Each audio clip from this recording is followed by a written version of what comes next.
Okay, good luck. You're gonna get injured, you're gonna get burnt out, and you're probably not gonna like running very soon.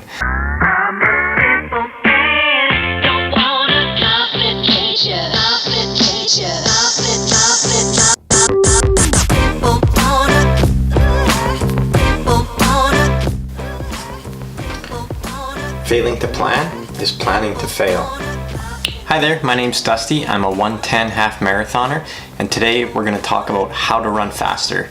Today is going to be part 3 and 4 out of 5 in my How to Run Faster series, and today we're going to talk about scheduling your workouts and being consistent. So first up, scheduling your training and workouts and having an overall plan.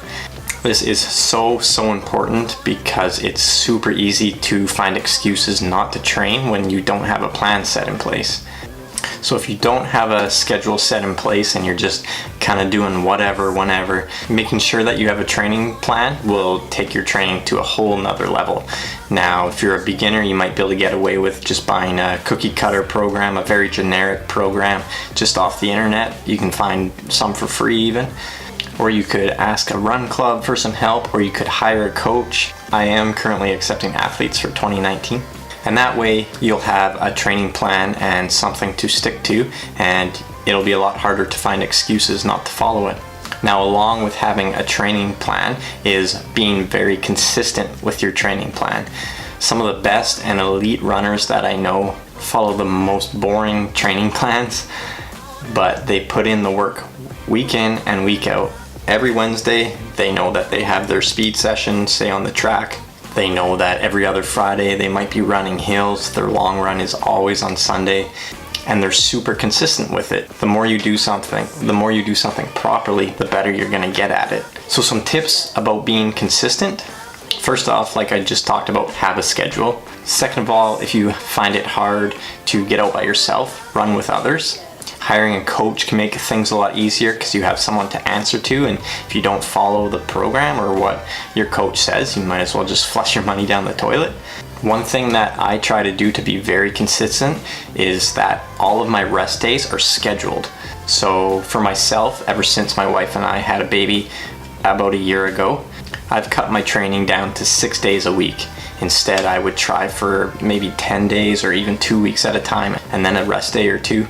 And it's scheduled no matter what. So even if I had some rough training days or had to take a day off earlier in the week, no matter what, I follow the schedule and I stick to that rest day. Too many times, too many athletes have a rough week for whatever reason. They miss a bunch of workouts or a workout went bad. So they're like, I'm not gonna take this rest day. I'm gonna get revenge on the crappy workout I had on Tuesday. That's such a bad idea, and athletes end up getting injured and they're not rested enough to take on their new training block the following week.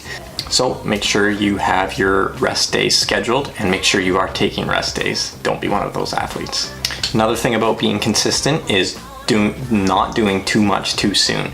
You might be looking at some elite runners and their training programs and thinking, oh, I need to get up to 100 miles or 100 kilometers a week as quick as I can. Okay, good luck. You're gonna get injured, you're gonna get burnt out, and you're probably not gonna like running very soon.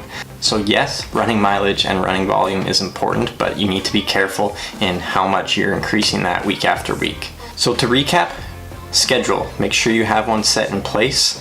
Make sure you trust the training and trust the schedule. Make sure that you're scheduling your off days. And lastly, make sure that you're being consistent. Remember, you don't need these big elaborate training plans. You just need to be putting in the work week in and week out. And that doesn't mean hard work. That means following the schedule. When it says an easy day, you do an easy day. And when it's time to go hard, you go hard. But ultimately, the weeks and months will fly by, the workouts will go by, and before you know it, your race will be there. And if you've been consistent, hopefully you'll be ready for your race and crush your goals.